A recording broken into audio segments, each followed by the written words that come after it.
অন্তর্বর্তী সরকার প্রধানমন্ত্রী শেখ হাসিনার বিরুদ্ধে চূড়ান্ত ষড়যন্ত্রে লিপ্ত বলে এক ভিডিও বার্তায় অভিযোগ করেছেন আওয়ামী লীগের সভাপতিমণ্ডলীর সদস্য জাহাঙ্গীর কবির নানক। তিনি দাবি করেছেন, বাংলাদেশের সার্বিক পরিস্থিতি আমাদের সকলকে ব্যথিত করে চলেছে। চারপাশের বাতাস ভারী হয়ে উঠেছে। শ্বাসরুদ্ধকর পরিস্থিতিতে দেশের জনগণ হাঁসফাঁস করছে। আজ দেশের জনগণের সামনে একটি প্রশ্ন: বাংলাদেশ কোথায় গিয়ে দাঁড়িয়ে আছে? কোন দিকে যাচ্ছে? দেশি বিদেশি ষড়যন্ত্রের মাধ্যমে জননেত্রী, সফল রাষ্ট্রনায়ক শেখ হাসিনার নেতৃত্বে পরিচালিত সরকারের হটানোর মাধ্যমে বাংলাদেশ তার গতিমুখ হারিয়েছে। আর্থ সামাজিক অর্থনৈতিক অগ্রগতিতে আন্তর্জাতিক পরিমণ্ডলে বারংবার প্রশংসিত বাংলাদেশ আজ অস্থিতিশীলতার চোরাবালিতে ডুবে গেছে। আজকের বাংলাদেশের সবকিছুর চেয়ে বোধহয় মানুষের জীবনের দামটাই কম। এটা শুধু শিক্ষার্থীদের আন্দোলনের আড়ালে মেটিকুলাস ডিজাইন করে শিক্ষার্থী ও হাজার হাজার পুলিশ বাহিনীর সদস্যদের হত্যা করে একটি নির্বাচিত গণতান্ত্রিক সরকারকে হটানো হয়। এরপর ডক্টর মোহাম্মদ ইউনূসের নেতৃত্বে একটি গোষ্ঠী অবৈধ ও অসাংবিধানিক ভাবে ক্ষমতা দখল করে। এই অবৈধ দখলদার গোষ্ঠীর প্রত্যক্ষ মদদে একটি খনি গোষ্ঠী লুটেরা নির্বিচারে আওয়ামী লীগের নেতাকর্মীদের উপর হামলা চালায়। তাদের বাড়িঘর, ব্যবসা প্রতিষ্ঠানে হামলা, ভাঙচুর, লুটপাট ও অগ্নিসংযোগ চালায়। হাজার হাজার আওয়ামী লীগের নেতাকর্মীদের হত্যা করা হয়। পাশাপাশি রাষ্ট্রযন্ত্রকে ব্যবহার করে বাংলাদেশ আওয়ামী লীগ সহ মুক্তিযুদ্ধের পক্ষ শক্তির প্রগতিশীল মানুষদের উপর অবর্ণনীয় দমন পীড়ন, নিপীড়ন, নির্যাতন চালিয়ে যাচ্ছে। বঙ্গবন্ধু কন্যা জননেত্রী শেখ হাসিনা ও আওয়ামী লীগের নেতাকর্মী এবং কেন্দ্রীয় 14 দল সহ প্রগতিশীল চিন্তা চেতনার ব্যক্তিদের বিরুদ্ধে মিথ্যা, বানোয়াট, ভিত্তিহীন ও মন গড়া রাজনৈতিক হয়রানিমূলক হত্যা মামলা দেওয়া হয়েছে। সেই সব মৃতদের অনেকেই জীবিত আছে। টাকার প্রলোভন দেখে মামলার বাদী বানানোর পরিকল্পিত কৌশলের গোমরও ফাঁস হয়েছে। এই অবৈধ দখলদার সরকার রাজনৈতিকভাবে উদ্দেশ্য প্রণোদিত হয়ে কৌশলমূলক বিচারের মাধ্যমে বঙ্গবন্ধু কন্যা, সফল রাষ্ট্রনায়ক, সফল প্রধানমন্ত্রী শেখ হাসিনাকে যে ফাঁসি দেওয়ার সিদ্ধান্ত নিয়েছে তাও ইতিমধ্যে প্রমাণিত। বাদ বিচারহীনভাবে চলছে গণগ্রেপ্তার। মব সন্ত্রাসের মতো অভিনব এক ত্রাসের উপাদানের সাক্ষী হয়েছে বাংলাদেশ। এই অবৈধ দখলদার সরকারের বিরুদ্ধে কেউ কথা বললেই তার উপর অত্যাচারের খড়গ নেমে আসে। সনাতনী ধর্মাবলম্বী, বৌদ্ধ, খ্রিস্টান সহ অন্যান্য সম্প্রদায় ও জাতিগোষ্ঠীর বাড়িঘর, ব্যবসা প্রতিষ্ঠান ও ধর্মীয় প্রতিষ্ঠান এবং তাদের উপর গণহত্যা চালানো হচ্ছে। আওয়ামী লীগের নেতাকর্মী সহ এসব হত্যাকাণ্ডের শিকার হওয়া পরিবারের সদস্যদের বিচার চাওয়ার অধিকারটাও কেড়ে নেওয়া হয়েছে। মহান মুক্তিযুদ্ধের মাধ্যমে প্রতিষ্ঠিত বাংলাদেশের বৈচিত্র্যময় ও সমন্বয় সমাজকে ধ্বংস করে সাম্প্রদায়িক সম্প্রীতিকে গভীর সংকটে ফেলে দিয়েছে এই সরকার। বাংলাদেশের অগ্রযাত্রার অভিমুখ বদল করে একাত্মবাদিতা কায়েম করার লক্ষ্যে সাম্প্রদায়িক শক্তিকে পরিপুষ্ট করা হচ্ছে। বাংলাদেশের জন্মের ইতিহাস মুছে ফেলার পায়তারা করা হচ্ছে। রাষ্ট্রাচার থেকে মুক্তিযুদ্ধের ইতিহাস ও ঐতিহ্যের সঙ্গে সম্পর্কিত দিবস যেমন ঐতিহাসিক 7 মার্চ সংবিধান দিবস, 15 আগস্ট জাতির পিতা বঙ্গবন্ধু শেখ মুজিবুর রহমানের শাহাদাত দিবস বা জাতীয় শোক দিবস সহ অন্যান্য গুরুত্বপূর্ণ দিবস সমূহ বাদ দিয়েছে। জয় বাংলা জাতীয় স্লোগানের রায়ের উপর স্থগিতাদেশ দেওয়া হয়েছে, কিন্তু যে স্লোগান বাঙালির অস্তিত্ব জানান দেওয়ার অনুরণিত হয় সে স্লোগান রুদিবে সাধ্যকার। বাংলার শহর, নগর, বন্দর, গ্রামগঞ্জে জয় বাংলা ছড়িয়ে গেছে। জয় বাংলা গণমানুষের অবিভাজ্য বোধ থেকে রস আস্বাদন করছে নতুন আঙ্গিকে। ধন্যবাদ ও কৃতজ্ঞতা জানাই আওয়ামী লীগের নেতাকর্মী এবং মহান মুক্তিযুদ্ধের চেতনায় বিশ্বাসী দেশপ্রেমিক মানুষদের, যারা মৃত্যু ভয়কে উপেক্ষা করে মুক্তিযুদ্ধের আকাঙ্ক্ষার বাংলাদেশ বিনির্মাণের সংগ্রাম চলমান রেখেছে। প্রিয় ভাই ও বন্ধুগণ, আজ বাংলাদেশ গভীর সংকটকাল অতিক্রম করছে। একে তো মানুষের জানমালের নিরাপত্তা নাই, আবার নিত্য প্রয়োজনীয় দ্রব্য সহ সবকিছুর দাম ঊর্ধ্বমুখী। দ্রব্যমূল্যের ঊর্ধ্বগতির ফলে প্রতিনিয়ত দুর্বিষহ হয়ে উঠেছে মানুষের জীবন। বর্তমানে বাংলাদেশে বেঁচে থাকার জন্য সবকিছুতে চড়া মূল্য দিতে হলেও একমাত্র বোধ হয় মূল্যহীন হয়ে পড়েছে মানুষের জীবন। সময়ের সঙ্গে পাল্লা দিয়ে বাড়ে লাশের সংখ্যা। যত্রতত্র ফুলের সুবাস না থাকলেও নাকে ভেসে আসে গলিত অর্ধগলিত লাশের দুর্গন্ধ। এই অবৈধ দখলদার গোষ্ঠী দেশ ধ্বংসের যে সূক্ষ্ম উপায় তারা করছে, তার প্রমাণ তাদের প্রতিটি পদক্ষেপ। আন্দোলনের সময় মেটিকুলাস ডিজাইনের অংশ হিসাবে রাষ্ট্রীয় গুরুত্বপূর্ণ স্থাপনার সময়ে অগ্নিসংযোগ ও ধ্বংসযজ্ঞ চালিয়েছিল। তারই অংশ হিসাবে সচিবালয়ের মতো সুরক্ষিত জায়গায় অগ্নিকাণ্ড সংগঠিত করা হয়েছে। সরকারের লাগামহীন স্বেচ্ছাচারিতা ও দুর্নীতির প্রমাণ নিশ্চিহ্ন করতে এমন নীলনকশা কিনা আমরা জাতির কাছে সেই প্রশ্ন রাখছি। উল্টো এর মধ্যে সরকারের পক্ষ থেকে ষড়যন্ত্র তত্ত্ব আবিষ্কারের অপচেষ্টা করা হচ্ছে। সব জায়গায় আওয়ামী লীগের ভূত দেখার মতো দৃষ্টিভঙ্গি থেকে সরকারের কেউ কেউ আওয়ামী লীগের নেতা কর্মীর উপর দোষ চাপানোর অপতৎপরতা চালাচ্ছে। অথচ আওয়ামী লীগের নেতা কর্মীদের যেখানে বাড়িতে থাকতে দেওয়া হচ্ছে না, রাজপথে নামতে দেওয়া হচ্ছে না, মব সন্ত্রাস বা বিভিন্ন দলের ক্যাডার ও সন্ত্রাস বাহিনী লেলিয়ে দিয়ে বাদ বিচারহীন ভাবে যাদের জীবন কেড়ে নেওয়া হচ্ছে, তারা সচিবালয়ের মতো সংরক্ষিত এলাকায় প্রবেশের সুযোগ পাবে, এ ধরনের কথা বলা বাতুলতার সামিল। সচিবালয় শুধু সিসিটিভি ক্যামেরা না, নাইট ভিশন ক্যামেরাও আছে, তাতে ভিডিও ফুটেজ থাকার কথা।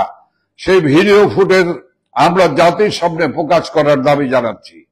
নিরপেক্ষ ও সুষ্ঠু তদন্তের মাধ্যমে এই অগ্নিকাণ্ড সংগঠিত করার সঙ্গে জড়িতদের বিচারের আওতায় আনার দাবি জানাচ্ছি। আজ জনমানসের কথা উঠেছে, যে সরকার জনগণের জানমাল ও সচিবালয়ের মতো গুরুত্বপূর্ণ স্থাপনার নিরাপত্তা দিতে পারে না, সেই সরকারের রাষ্ট্র পরিচালনার নৈতিক বৈধতা নাই। এই সরকারের পদত্যাগ নিয়ে তাই গণদাবি উঠেছে। সেই গণদাবির প্রতি সমর্থন রেখে আমরাও অবৈধ অসাংবিধানিক দখলদার ফ্যাসিস্ট ইউনূস সরকারের পদত্যাগ দাবি করছি। একই সাথে বাংলাদেশ আওয়ামী লীগ সহ মহান মুক্তিযুদ্ধের চেতনায় বিশ্বাসী দেশপ্রেমিক জনগণের প্রতি আবারও ধন্যবাদ ও কৃতজ্ঞতা জানাই, এই জন্য যে তারা সকল দিক থেকে বাংলাদেশের জন্য উৎসাহের এই সময় নিজেদের বিবেকের তাড়না থেকে ফ্যাসিস্ট এই সরকারের বিরুদ্ধে সোচ্চার রয়েছেন। আমরা বিশ্বাস করি সমগ্র জাতির সম্মিলিত বিবেক যতই আহত কখনো পরাজয় স্বীকার করবে না। গতকাল রাষ্ট্রের সর্বোচ্চ গুরুত্বপূর্ণ ভবন সচিবালয় আগুনে স্থানীয় সরকার, পল্লী উন্নয়ন সমবায় মন্ত্রণালয়, সড়ক পরিবহন মন্ত্রণালয়, সেতু, ডাক ও টেলিযোগাযোগ, যুব ক্রীড়া মন্ত্রণালয় এবং শ্রম কর্মসংস্থান মন্ত্রণালয়ের নথিপত্র, কম্পিউটার ও আসবাব পড়ে ছাই হয়ে গেছে। রাষ্ট্রের সর্বোচ্চ নিরাপত্তার মধ্যে এমন ঘটনায় জাতি হতবিহ্বল। লোক দেখানো নয়, জনগণের সুনির্দিষ্ট তথ্য প্রমাণ সহ সঠিক তদন্ত আশা করে। ঘটনার তদন্তে স্বরাষ্ট্র মন্ত্রণালয়ের জ্যেষ্ঠ সচিবকে প্রধান করে একটি উচ্চ পর্যায়ের কমিটি গঠন করা হয়েছে। কমিটিতে ফায়ার সার্ভিস ও সিভিল ডিফেন্স অধিদপ্তরের প্রধানকে সদস্য সচিব করা হয়েছে। এর আগে মন্ত্রিপরিষদ বিভাগ একজন অতিরিক্ত সচিবের নেতৃত্বে 7 সদস্যের একটি তদন্ত কমিটি গঠন করেছিল। পরে এই কমিটি বাতিল করা হয়।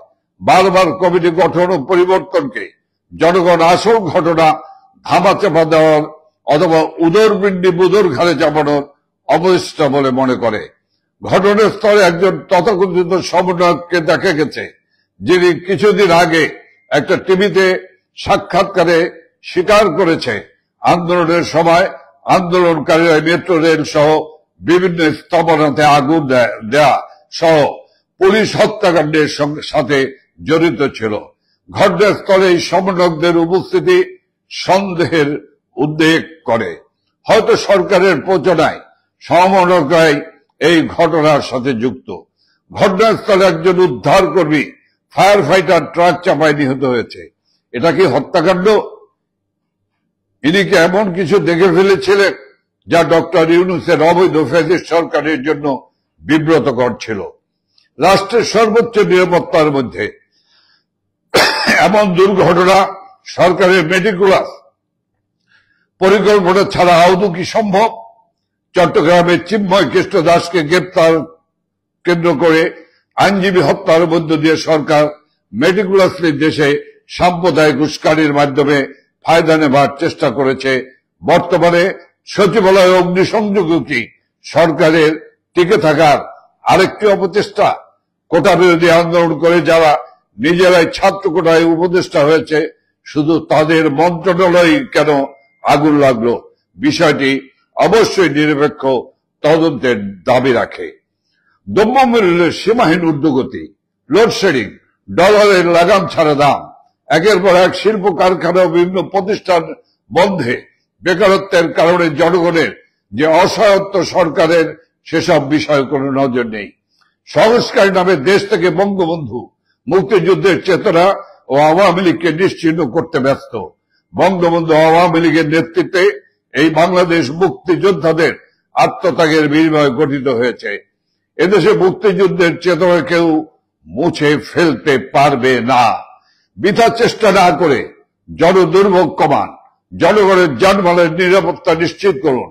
হাজার হাজার পুলিশ সদস্য হত্যাকাণ্ডের সুষ্ঠু বিচার নিশ্চিতে স্বাধীন নিরপেক্ষ বিজ্ঞ ব্যক্তিবর্গের সমন্বয়ে একটি উচ্চ ক্ষমতা সম্পন্ন ট্রাইব্যুনাল গঠন করতে হবে। পুলিশ, আওয়ামী লীগের নেতাকর্মী ও সংখ্যালঘু সম্প্রদায়ের মানুষদের হত্যাকারীদের বিচার না করার জন্য আইন করে যে ইন্ডিমিনিটি দেওয়া হয়েছে সেটা বাতিল করতে হবে।